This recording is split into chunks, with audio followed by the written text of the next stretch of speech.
और सूरदास जी बैठे बैठे गा रहे हैं, और वहीं कोने में बैठ करके श्याम सुंदर थोड़ी से हाथ लगाए, नेत्रन से नीर गिर रहे हैं और श्री सूरदास जी को श्रवण कर रहे हैं।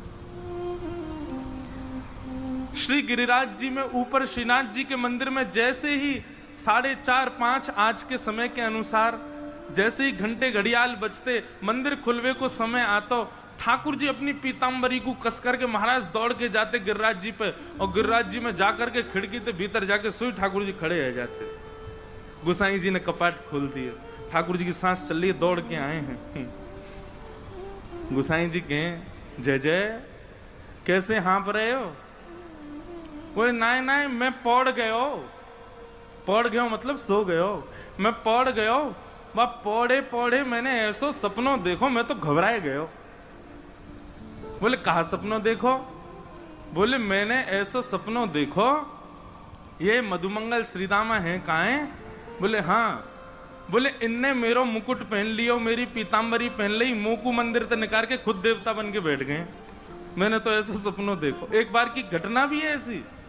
एक बार मधुमंगल पीछे पड़ गए और ठाकुर जी के, ए लाला तेरी बड़ी पूछ है सब जगह, सबरे संत मंत तो को प्रणाम करें, ए देखियो देवताओं कभी कभी तो को प्रणाम करें। लाला ये सब चमत्कार तेरे मोर मुकुट को है, ये सब चमत्कार तेरी पीरी पीतांबरी और कारी कमरी को, तू एक दिना को या मोह दे दे, मैं हूं पहन के घूमूंगा, सबरे देवता मुंह प्रणाम करेंगे। ठाकुर जी बोले ये भारत देखवे में सुंदर लगे, इनको धारण करवे के काजे खूब बल चाहिए।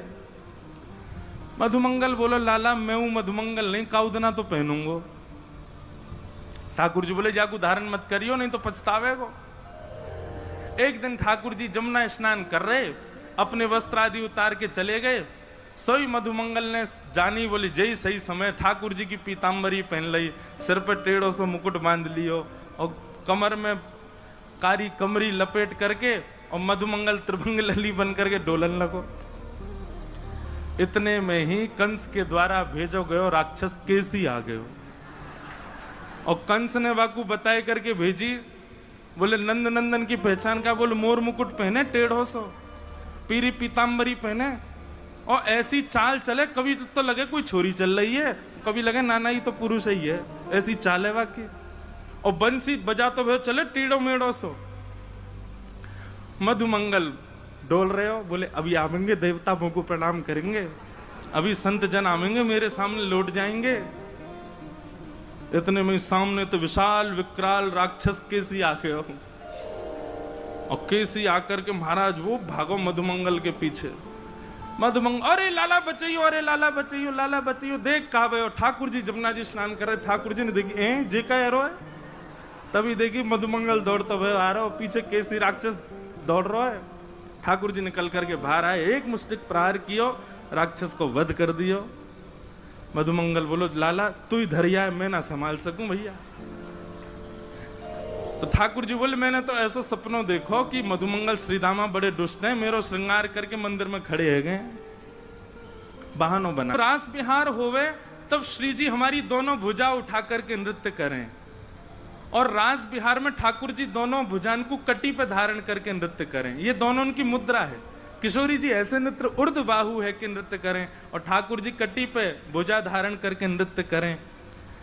नृत्य करते करते आज श्यामा श्याम इतने आनंदित है गए कि दोनों को चिन्मय स्वरूप एक दूसरे के समीप आयो, और कटी पे धारण किए ठाकुर जी को बाम अंग किशोरी जी में, और उर्द बाहु करी भई श्री किशोरी जी को दायनो अंग ठाकुर जी में मिलित है गयो, प्रकट है गए श्रीनाथ जी। ये श्रीनाथ जी, तो ये जो उठी हुई भुजा है ना, ये श्री जी हमारी किशोरी जी। या हमारे जब हमारे लाल जी को अभिषेक होवे ना, तो पहलो अभिषेक भुजा को किया जाए, श्री जी को करें। अद्भुत, यही मारे तो उनको नाम श्रीनाथ, श्री यानी राधा, और राधा के जो नाथ वो श्रीनाथ। पर एक बात कहूं, ये अर्थ राजस्थान के लोग लगा रहे होंगे श्रीनाथ की राधा के नाथ, परम ब्रजवासी तो दूसरा अर्थ लगा। मैं कहा बोले श्रीजी जाकी नाथ वो श्रीनाथ। तो ठाकुर जी पसीना पसीना है गए हांफने। गुसाई जी बोले जय जय कहा भयो, इतने परेशान क्या क्यों लग रहे हो? बोले मुँह बहुत बड़ो सपनों आए हो, और सपने में मैंने यूँ देखी मधुमंगल सीतामा मेरो श्रृंगार करके मंदिर में बैठ गए।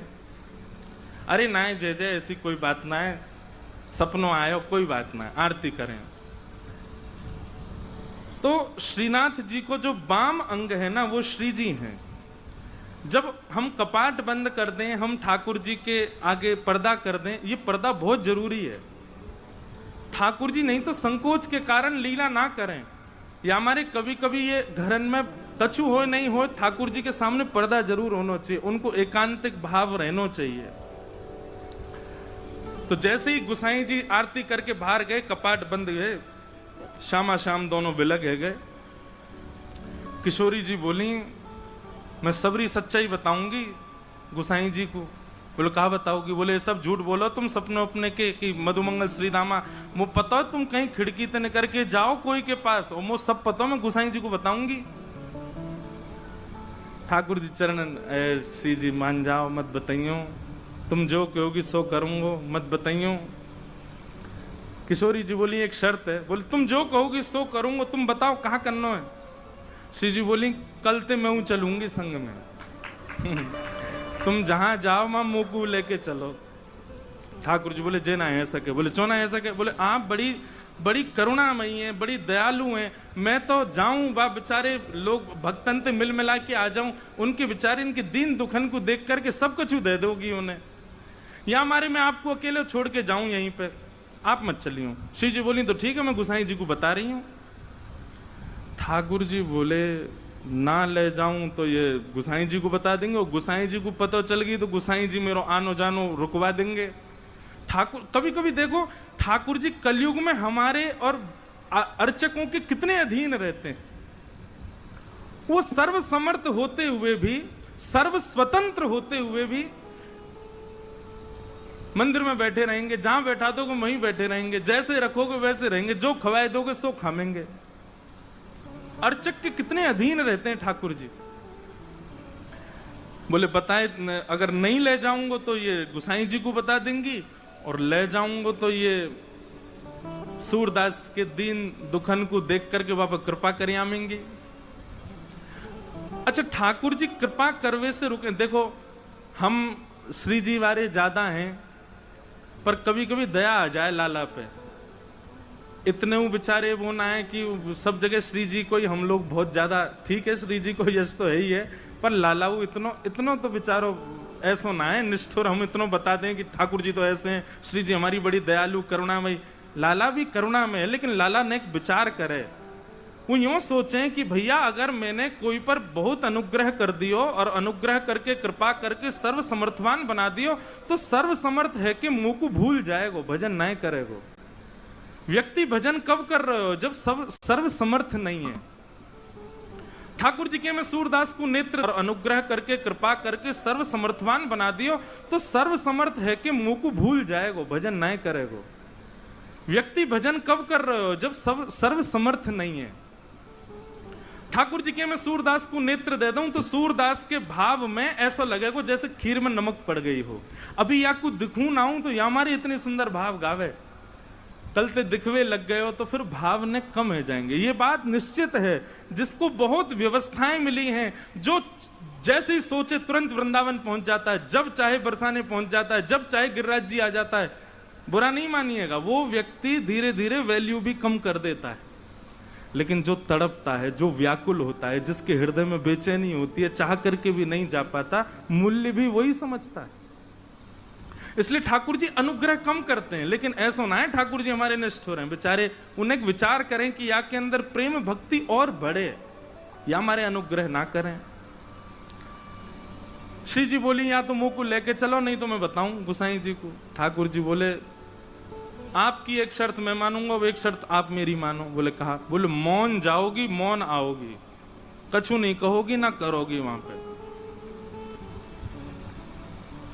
श्री जी बोली ठीक है, कछु ना करूंगी। ठाकुर जी बोले मैं विश्वास ना है रो, आप पे मुझे भरोसा ही ना है, नेक बाहर जामेंगी देखते ही ऐसी पिघल जामे। बोले ना मैं बिल्कुल ऐसे रहूंगी आपकी जैसी, जैसी जाऊंगी वैसी आ जाऊंगी। ठाकुर जी बोले ठीक है।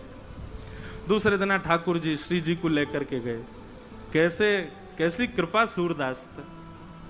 सूरदास जी की कुटिया में चुपचाप चोरन की भांति ठाकुर जी घुस गए और श्री जी घुस गए, और दोनों एक कोने में बैठे हैं थोड़ी पे हाथ धर के, और ठाकुर जी हाथ पांव जोड़ रहे हैं। वो रोइयो मत, भावुक मत होइयो, जे कछु गावे हो तुम नेक में ही ऐसी है जाओगी, चुप रहो ना, मैं बैठ रही सुन नहीं हूं बस। सूरदास जी ने गानो प्रारंभ कियो, और जैसे ही गानो प्रारंभ कियो, आहा, श्री जी के तो भाव नित्य सजल है गए। ठाकुर जी तो कह रही हैं जाकू नेत्र दे दो। अब ठाकुर जी बोले मैंने मना करी ना, ये सब ना होगो, ये सब ना करनो। अच्छा ठीक है, कोई बात ना, गान दो। श्री जी समझ गई जे तो कृपा करेंगे ना, मोये कछु करना पड़ेगा। सूरदास जी अपने भाव गा करके और तुरंत अपनी लठिया दौड़ करके उठ करके खड़े है गए और अपनी कुटिया से बाहर जाने लगे। ठाकुर जी बोले चलो श्री जी अब समय है गयो, हम भी मंदिर चलें, गुसाई जी अभी कपाट खोल देंगे, आरती होएगी, व्यवस्थित रहना पड़ेगा। श्री जी बोली अभी तो समय है, ये सूरदास बेचारो अकेलो जा रहा है आगे आगे, या कि पीछे पीछे चल के देखो तो सही जाएगा कहां। ठाकुर जी बोले मैं तुम तो पहले ही मना कर रहे हो, ये सब मत करियो। श्री जी बोली अब नेक देर की बात हो रही है, चल दो या कि संग। सूरदास जी आगे आगे चल रहे हैं, पीछे श्यामा श्याम दोनों निहारते हुए चल रहे हैं। तभी एक बहुत गहरो गड्ढो आया सामने। सूरदास जी जब गड्ढा की तरफ जान लगे, जैसे ही जान लगे, श्री जी बोली अरे अरे ये देखो गड्ढा में गिर जाएगा, अरे याकू जल्दी जाके रोको। ठाकुर जी कह रहे नहीं श्री जी बिल्कुल नहीं, वाकू गिरन दो, अपने आप संभलेगो, तुम बिल्कुल मत जाओ। अरे तुम कैसे हो बेचारो, गिरबे वारो, वाकू लग जाएगी वाके। दोनों में ऐसी बात चल रही, इतने में सूरदास जी गिर गए गड्ढा में। ठाकुर जी बोले जल्दी चलो, मंदिर खुलवे को समय है क्यों। श्री जी बोली पहले याकू बाहर निकालो, ये जब बाहर आ जाएगा तब जाऊंगी। ठाकुर जी बोले देखो मान जाओ। बोले ठीक है तुम अकेले चले जाओ, मैं तो ना जा रही, मैं तो याकू निकाल के जाऊंगी। अब श्री जी के बिना ठाकुर जी कैसे जाएं। ठाकुर जी बोले मैं तो पहले ही मना कर रहा हूं, मत चलो, मानो ना हो, मैं तो जानू ना आपकी बातन ने, ऐसी कृपा कर दें कोई पे भी। बोले कोई पे भी। सूरदास बोले मैं जानू, पर अब यहाँ पे अभी कृपा ना करनी, कछु दिना और याकू ऐसे ही रहने दो। श्री जी बोली ना मुंह पे ना देखो जा रहो, अब ऐसा हो जाएगा या पे बिना कृपा किए गए तो श्रीनाथ जी के आधे नेत्रन में आंसू ही रहेंगे, श्री जी रुदन करती रहेंगी। बोले मैं सुख से विराजनो चाहूं, वाकई लिया पहले यहाँ पे कृपा करके चलो। श्री जी ने अपनी चुनरी दी और ठाकुर जी ने अपनी कारी कमरी वहां में बांध दी, और ऊपर से ठाकुर जी वह गड्ढा में चिल्ला के करें बाबा बाबा शब्द सुनते ही सूरदास जी के तो रोंगटे खड़े है गए। बोले जे कौन बोल रहा है। अरे कौन है भैया। अरे बाबा मैं हूं, यहीं पास के गांव का हूं, गोपाल। बोले अच्छा भैया कहा कह रहे हो। बोले आप गिर गए हो, मैं आपकी मदद कर दूं, बाहर आ जाओ। सूरदास जी बोले कैसे आऊंगा बाहर भैया, मैं तो बहुत गहरो गिर गए हो। ठाकुर जी बोले मैंने अपनो पटका डाल दियो बाबा, बाकू पकड़ लियो, पकड़ के ऊपर आ जाओ। सूरदास जी ढूंढने लगे, तभी हाथ में पटका आयो।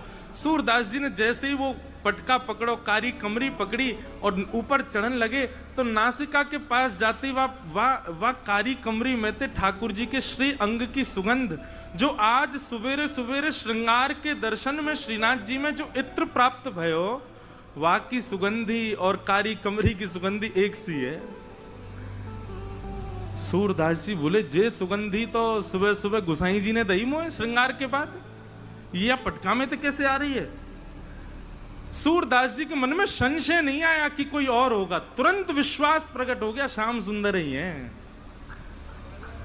और मानो कमर कसले ही हो, बोले आज सूरदास छोड़ना ना है इनको, बड़ी मुश्किल से आए हैं, आज तो पकड़ना है।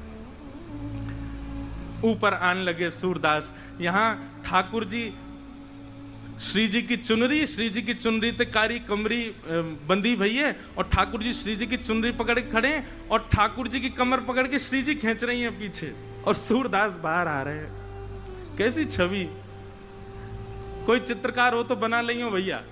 सूरदास ऊपर चढ़ रहा है, कारी कमरी पकड़ रखी है और गुलाबी चुनरी ठाकुर जी ने पकड़ रखी है, खींच रहे हैं, और ठाकुर जी को श्री जी खींच रही हैं। कैसी कृपा सूरदास पर। सूरदास जी जैसे जैसे बाहर आ रहे हैं, नेत्रन में आंसू आ रहे हैं, लेकिन पी रहे हैं। बोले आज भावुक ना हो नो, आज तो चतुराई दिखानी है। और जैसे ही महाराज सूरदास जी निकल के बाहर आए, जानबूझ के सूरदास जी ने ऐसा नाटक किया कि मानो गिर गए हों, और जोड़ते आगे की तरफ गिरवे को भय। ठाकुर जी तो पीछे हट गए, श्री जी वहीं रह गई, जो श्री जी के चरणन में जाके गिरे। सोई चरण पकड़ लिए सूरदास जी ने। अब सूरदास जी के हाथ में जैसे ही श्री जी के चरण आए, ठाकुर जी ने श्री जी को हाथ पकड़ो, जोड़ते बोले पीछे हटो। अब पीछे श्री जी हटी तो श्री जी के पामन को नूपुर सूरदास जी के हाथ में रह गए। सूरदास जी ने चुपचाप छुपाए के यहीं धल लियो। ठाकुर जी बोले श्री जी जल्दी चलो, मंदिर खुलवा रहो, गुसाई जी अभी मंदिर खोल देंगे। श्री जी चलन लगी तो बोली जय जय, मेरे एक नूपुर की ध्वनि ना आ रही, कहीं गिर को दिख है। ठाकुर जी बोले दूसरा दिलवाए दूंगो, अब चलो जल्दी। श्री जी बोली ना, मुंह को तो वही चाहिए। ठाकुर जी बोले यही मारे ना लेके आ रहा हूं आपको। अब कहां गिर गए हो वो?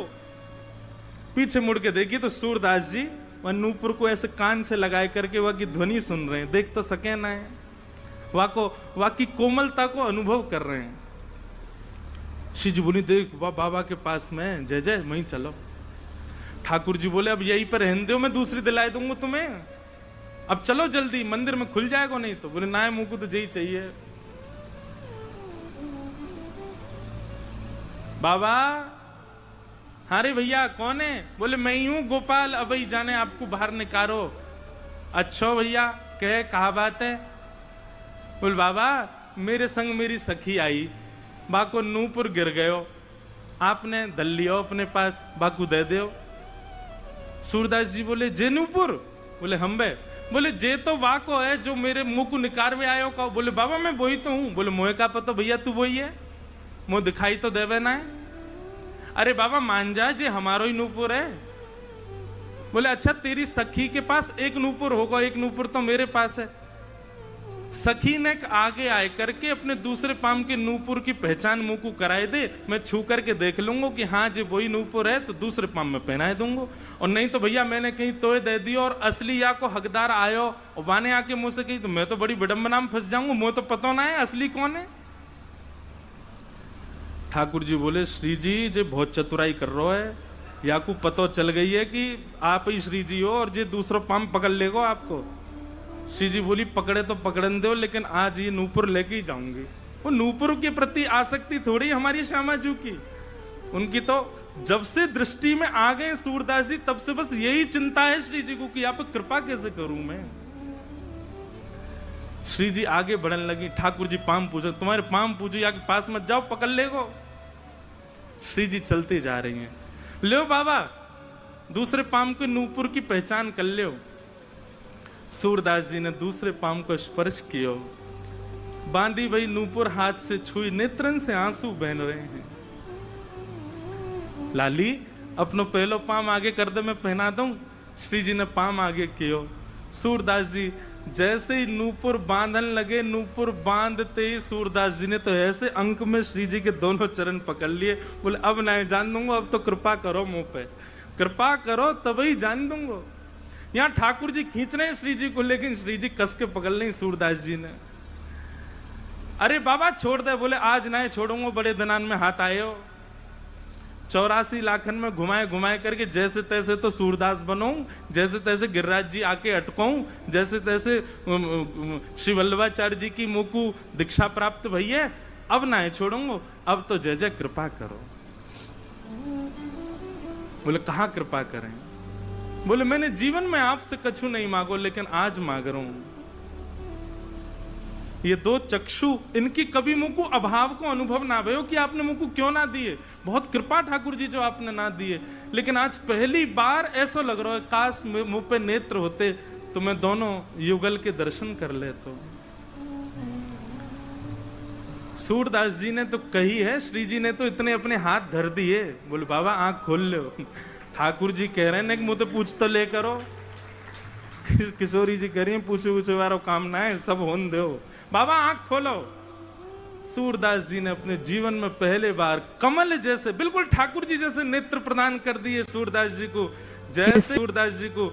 जैसे ही नेत्र खोल करके देखो, आहा, नव दुल्हे ब्रजराज सांवरो, दुल्हन राधा गोरी, बसो मोरे नैनन में यह जोरी, बसो मोरे नैनन में यह जोरी।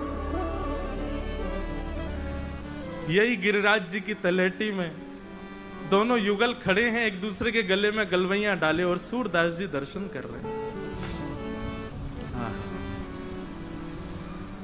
सूरदास जी पे बड़ो अनुग्रह कियो ठाकुर जी ने, और अनुग्रह करवे के बाद दोनों उनकी खूब रज रज के दर्शन किए। सूरदास जी दोनों जैसी जान लगे, सूरदास जी बोले जय जय, अब एक कृपा करो। बोले कहा, ये जो दो नेत्र आपने मुंह को प्रदान किए ना, इनसे मैंने आपके दर्शन कर लिए, अब ये नेत्र मुंह से वापस ले लो, अब मुंह को फिर से आंधरो बनाए दो। क्यों?